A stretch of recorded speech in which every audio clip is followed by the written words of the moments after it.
সুন্দরবন প্রাকৃতিক সৌন্দর্যে ঘেরা সুন্দরবন আমাদের বাংলাদেশেও আছে, আবার আমাদের ইন্ডিয়াতেও আছে। একদম। আর দু জায়গায় কিন্তু খুবই মনোরম পরিবেশ ক্রিয়েট করে রয়েছে। সেখানে যেমন ভয়ঙ্কর আছে, কারণ তেমন সৌন্দর্য আছে। তো ম্যানগ্রোভ অরণ্য আছে, যেটা হচ্ছে সব থেকে বড় ম্যানগ্রোভ অরণ্য সুন্দরবনেই পাওয়া যায়। তো আজকে তার উপরে ভিডিও। একদম। আর এই সুন্দরবন বাংলাদেশে বেশি পরিমাণটা আছে, তোমরা সবাই জানো, আর আমাদের ইন্ডিয়াতে তার কিছু অংশ আছে। তো বাংলাদেশের অংশটা কতটুকু আর কতটা মানে দেখার মতন, সেটাই আজকের এই ভিডিওতে আমরা দেখতে চলেছি। আর তার মধ্যে ইন্ডিয়ার কতটুকু একদম সেটাও জানবো। তো চলো সুন্দরবনের এই সুন্দর একটা ইতিহাস আজকের ভিডিওতে আমরা দেখে নিই। চলো।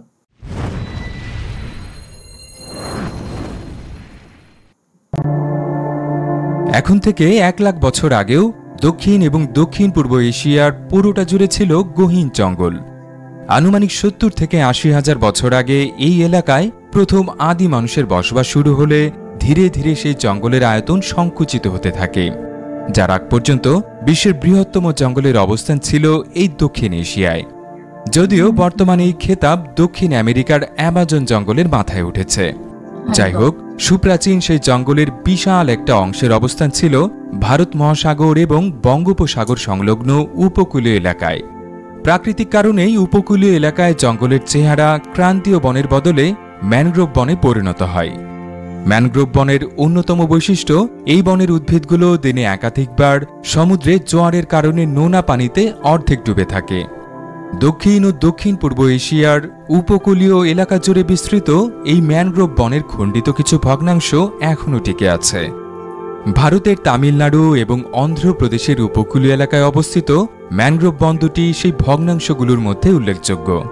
কিন্তু বিলুপ্ত প্রায় সেই সুপ্রাচীন ম্যানগ্রোভ বনের টিকে থাকা সবচেয়ে বড় অংশটির নাম সুন্দরবন। বাংলাদেশের দক্ষিণাঞ্চল এবং ভারতের পশ্চিমবঙ্গ রাজ্যের দুটি জেলা মিলিয়ে বিস্তৃত এই বনটি এখনও বিশ্বের বৃহত্তম ম্যানগ্রোভ বনের খেতাব ধরে রেখেছে। প্রিয় দর্শক, আপনাদের সুন্দরবন সম্পর্কে জানাতে এই ভিডিওটি তৈরি করা হয়েছে। চলুন তবে আর দেরি না করে আদ্যপান্তর এই পর্বে সুন্দরবন সম্পর্কে বিস্তারিত জেনে আসি।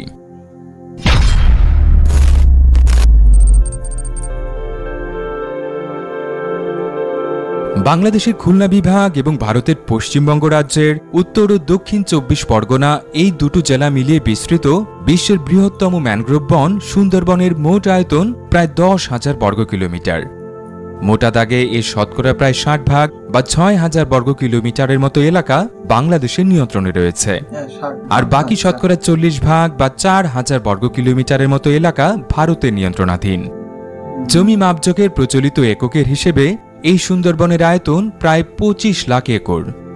বিস্ময়কর ব্যাপার হল, বিশ্বের দ্বিতীয় বৃহত্তম ম্যানগ্রোভ বনের আয়তন মাত্র 3,000 একরেরও কম। ভৌগোলিকভাবে এই সুন্দরবনের সীমানা দুটো নদী দিয়ে নির্দিষ্ট করা হয়েছে। পূর্ব দিকে ভারতের হুগলি নদী আর পশ্চিমে বাংলাদেশের বলেশ্বর নদ। এই দুটো জলধারার মধ্যবর্তী ম্যানগ্রোভ বনাঞ্চলের আনুষ্ঠানিক নাম সুন্দরবন। এই বনাঞ্চলটির নামকরণ নিয়ে একাধিক মতবাদ প্রচলিত রয়েছে।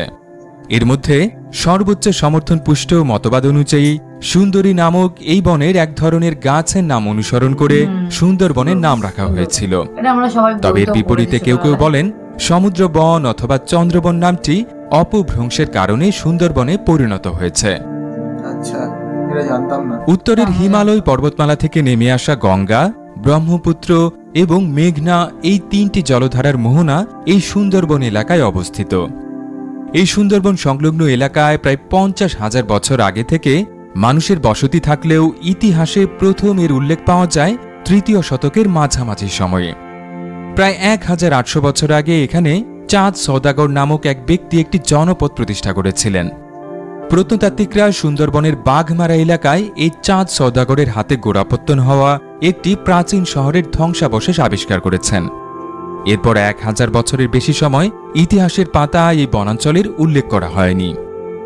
অবশেষে ত্রয়োদশ শতকে সূচিত মুঘল শাসনামলে আবারও এই সুন্দরবনের কথা বলা হয়েছে। বিশেষ করে মুঘল রাজবংশের 3য় সম্রাট আকবরের শাসনামলে তার সেনাবাহিনীর আক্রমণ থেকে প্রাণ বাঁচাতে স্থানীয় অনেকেই গহীন সুন্দরবন এলাকায় আশ্রয় নিয়েছিলেন। পলাতক এই মানুষগুলোর তৈরি করা বাসস্থানগুলো সপ্তদশ শতকে পর্তুগিজ জলদস্যুদের দখলে চলে যায়। এই আস্তানাগুলো থেকে তারা নিয়মিত মুঘল ভারতের বিভিন্ন জনপদে হামলা চালাতো। এখনও অনেক প্রান্তিক মানুষই এই সুন্দরবন ও তৎসংলগ্ন এলাকায় স্থায়ীভাবে বসবাস করে। এদের একটা বড় অংশের জীবিকা উপার্জনের একমাত্র উপায় মাছ শিকার। এর পাশাপাশি কিছু সম্প্রদায়ের মানুষ প্রতি বছর একটা নির্দিষ্ট সময় সুন্দরবন থেকে মৌমাছির মধু আহরণে ব্যস্ত থাকেন। এই পেশাটি বিশ্বের অন্যতম বিপজ্জনক পেশাগুলোর একটি, কারণ এই অভিযানে প্রতি পদক্ষেপে থাকে বাঘের খাদ্যে পরিণত হবার আশঙ্কা। মহাশক্তিশালী এই প্রাণীটির আক্রমণ থেকে বেঁচে গেলেও অধিকাংশ ক্ষেত্রে তার চিহ্ন বাকি জীবন বয়ে বেড়াতে হয়। তবে এই বিপদ মোকাবেলায় অসাধারণ এক বুদ্ধি বের করেছেন মৌশিকারীরা। বাঘ এবং সিংহের মতো শিকারী প্রাণীগুলো তাদের দিকে কেউ তাকিয়ে আছে টের পেলে সাধারণত আর হামলা চালায় না, যে কারণে বাঘ সবসময় তার শিকারের পেছন থেকে হামলা চালায়। সুন্দরবনে মধু সংগ্রহের সময় মৌশিকারীরা তাদের মাথার পেছনে একটি মুখোশ বেঁধে রাখেন। সেই মুখোশের চোখজোড়া তাকিয়ে আছে বলে মনে হওয়ায় মুখোশ ব্যবহারকারীর ওপর বাঘ হামলা চালানো থেকে বিরত থাকে। সুন্দরবন নামক বনাঞ্চলের উপর প্রথম সার্ভে চালানোর কৃতিত্ব ব্রিটিশ ইস্ট ইন্ডিয়া কোম্পানির দখলে রয়েছে। 1757 সালে মুঘল বাদশাহ দ্বিতীয় আলমগীরের কাছ থেকে এই বনাঞ্চলে স্বত্বাধিকার লাভ করে ব্রিটিশ প্রতিষ্ঠানটি, যার 12 বছরের মাথায় তারা সুন্দরবনের প্রথম সার্ভে প্রকল্প শুরু করে। জেনে অবাক হবেন, স্থানীয়দের মধ্যে জনপ্রিয়তার কারণে সেই সার্ভে করা হয়েছিল ফার্সি ভাষায়। এর ধারাবাহিকতায় 1860 সালে এই বনাঞ্চলটির রক্ষণাবেক্ষণের জন্য তৎকালীন ব্রিটিশ ইন্ডিয়ার বেঙ্গল প্রদেশে একটি বন বিভাগ চালু করা হয়। এই বিভাগের সদর দপ্তরটির অবস্থান ছিল বর্তমান বাংলাদেশের খুলনা জেলায়। সুন্দরবনের জীববৈচিত্র্য নিয়ে কথা বলতে গেলে অবধারিতভাবে প্রথমেই যে প্রাণীটির কথা বলতে হবে সেটি রয়্যাল বেঙ্গল টাইগার। আক্ষরিক অর্থেই রাজসিক এই প্রাণীটি তার হলুদের উপর কালো ডোরাকাটা রঙের জন্য বিশ্বখ্যাত। এই প্রজাতির পূর্ণবয়স্ক পুরুষ সদস্যদের নাক থেকে লেজের ডগা পর্যন্ত গড় দৈর্ঘ্য প্রায় 10 ফুট, তবে এর মধ্যে প্রাণীটির লেজের দৈর্ঘ্যই প্রায় 3 ফুটের মতো। এদের গড় ওজন 200 থেকে 250 কেজির মতো হয়ে থাকে। তবে এখন পর্যন্ত আবিষ্কৃত সবচেয়ে বড় বাঘটির ওজন ছিল পুরো 350 কেজি। প্রকৃতিতে এই প্রাণীগুলো নিভৃতচারী হয়ে থাকে। এরা বন্য শূকর, হরিণ এবং মহিষের মতো প্রাণী শিকারের মাধ্যমে জীবন ধারণ করে। বিজ্ঞানীদের ধারণা অনুযায়ী পুরো দক্ষিণ এশিয়ায় আনুমানিক 2500-এর মতো রয়্যাল বেঙ্গল টাইগার রয়েছে। এর শতকরা 10 ভাগই সুন্দরবনে বসবাস করে। রয়্যাল বেঙ্গল টাইগারের পাশাপাশি সুন্দরবনের বাসিন্দা বন্যপ্রাণীদের মধ্যে রেসাস বানর, চিতল হরিণ, ধূসর মাথা মেছো ঈগল, নীল মাছরাঙা, নোনা পানির কুমির এবং করাত মাছ উল্লেখযোগ্য। এছাড়া ইরাবতী ডলফিন নামক এক প্রজাতির জলচর স্তন্যপায়ী প্রাণীও সুন্দরবনের মধ্য দিয়ে প্রবাহিত নদী নালায় বসবাস করে। তবে নদী দূষণের কারণে এদের অস্তিত্ব হুমকির মুখে পড়েছে। বাঘের মতো এই বনে বসবাসকারী অনিন্দ্য সুন্দর চিতল হরিণের অস্তিত্বও হুমকির মধ্যে রয়েছে।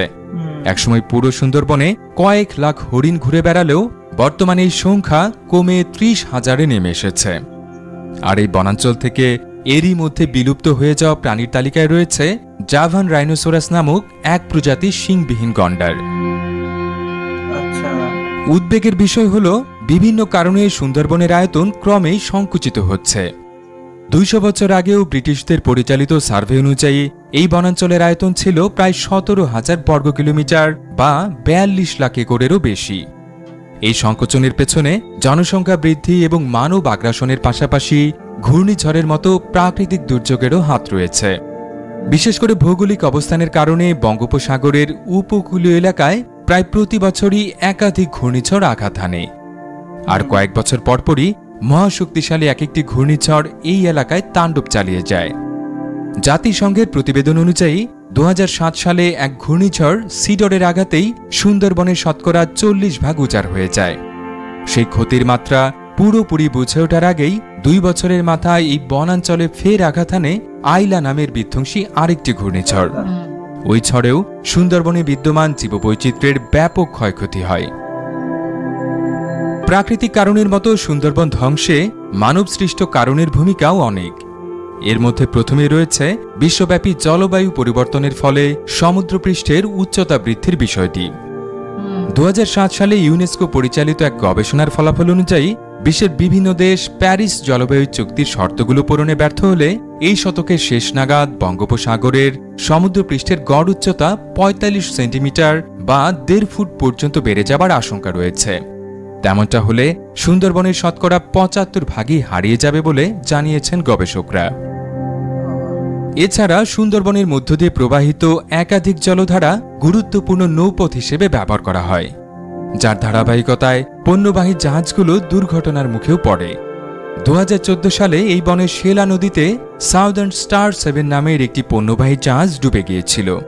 দুর্ঘটনার সময় জাহাজটিতে 3.5 লাখ লিটারের বেশি ফার্নেস অয়েল ছিল। দুর্ঘটনার পর সে জ্বালানি তেল প্রায় 350 বর্গ কিলোমিটার এলাকা জুড়ে ছড়িয়ে পড়ায় সুন্দরবনের জীববৈচিত্র্যের বিপুল ক্ষতি হয়েছে বলে ধারণা করা হয়। তবে আশার ব্যাপার হলো রয়্যাল বেঙ্গল বাঘ এবং তার কারণে সুন্দরবন সংরক্ষণের প্রতি স্থানীয় মানুষের আগ্রহ রয়েছে। বাংলাদেশ এবং ভারত দুটো দেশই এই বাঘকে তাদের জাতীয় প্রাণীর মর্যাদা দিয়েছে। তাই আশা করা যায় জাতীয় প্রাণী ও তার বাসস্থান বাঁচাতে দুটো দেশই তাদের সামর্থ্য অনুযায়ী সর্বোচ্চ চেষ্টা করবে। আর তাদের সম্মিলিত চেষ্টার ফলে অনন্য এই বনাঞ্চলটি রক্ষা পাবে, এমনটাই আশা বিশ্ববাসীর।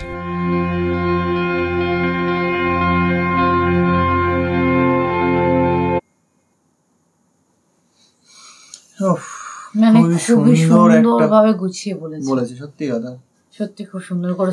আর আমাদের মানে ইন্ডিয়া এখানে সুন্দরবন আমার কিছুটা অংশ ঘুরে দেখা আছে, আমি যাইনি, কিন্তু বাংলাদেশটা আমার ঘুরে দেখার খুব ইচ্ছা আছে। বাংলাদেশ যখন যাবো তখন ঘুরবো, কিন্তু আমি তো কোথাওই যাইনি ছোট্টবেলা থেকে এখনো পর্যন্ত আমি ঘুরতেই পারিনি, শুধু পড়াশোনাই করে গেছি। তো যাই হোক, পড়াশোনা হাসি পায় মাঝে মধ্যে আমার। এখনো সময় আছে ঘোরার, অনেক বয়স হয়ে যাচ্ছে আমার। তোমরাই বলো, ওর বয়স হয়ে যাচ্ছে? কোন দিক দিয়ে মনে হচ্ছে ওর বয়স হচ্ছে? মেন্টালি বয়স হয়ে যাচ্ছে আমার। তো যাই হোক, বাদ দাও ওইসব, আমার কথা বাদ দাও, আমি পাগলের মতো বকি। কিন্তু মুদ্রা কথা হচ্ছে, খুবই সুন্দর করে এক্সপ্লেন করেছে। প্রথমত হ্যাঁ সত্যি, এটা আমরা সবাই প্রতিনিয়ত শুনছি যে যেভাবে জলবায়ু পরিবর্তন হচ্ছে, যেভাবে প্রাকৃতিক দূষণ হচ্ছে, তো সেই জন্য কিন্তু আমাদের যেগুলো হচ্ছে আমাদের সম্পদ, এগুলো আমাদের কিন্তু সম্পদ, এই বন তারপরে হচ্ছে নদী নালা, এগুলো নষ্ট হচ্ছে, ক্ষয়ক্ষতি কিন্তু এইগুলোরই বেশি হচ্ছে। আর এইগুলোই কিন্তু জীবনে ইম্পর্টেন্ট। হ্যাঁ, কারণ অক্সিজেন আমরা কিন্তু এগুলো থেকে পাই। গাছপালা যদি না থাকে মানুষ কিন্তু থাকবে না। হ্যাঁ, যেই হারে শহর অঞ্চলে গাছপালা কাটা হচ্ছে, এই অরণ্যগুলো যদি না থাকে তাহলে মানুষের বাস করার মতো না থাকবে না, মানে মানুষ তখন জীবিতই থাকবে না। মানে যদি এরপরে আস্তে আস্তে এগুলো সব ধ্বংস হয়ে যায়, প্রাকৃতিক সৌন্দর্য যদি ধ্বংস হয়ে যায়, তাহলে আর কিছুই থাকবে না। জল কিনে খেতে হচ্ছে, তখন অক্সিজেন কিনতে হবে। সেটাই তো, সেটা না করা যায় যাতে সেই চেষ্টাই করতে হবে, সব দেশকেই করতে হবে, আর নিজের বনকে সংরক্ষণ করতে হবে। এটাই হচ্ছে মানুষের, মানে দেশের বা প্রত্যেকটা মানুষের ইন্ডিভিজুয়ালি এটাই মোটিভ থাকা উচিত। এটাই, কারণ এগুলো আমাদের প্রাকৃতিক সৌন্দর্য। তো যাই হোক, চলো, ভিডিওটা খুবই সুন্দর লাগলো। তোমাদের কেমন লাগলো সেটা কমেন্ট বক্সে লিখো। আর দেখা হচ্ছে নেক্সট ভিডিওতে। ততক্ষণের জন্য ভিডিওটা লাইক করে দিও, আর যারা সাবস্ক্রাইব করোনি এখনো তারা কিন্তু সাবস্ক্রাইব করতে ভুলো না। টাটা।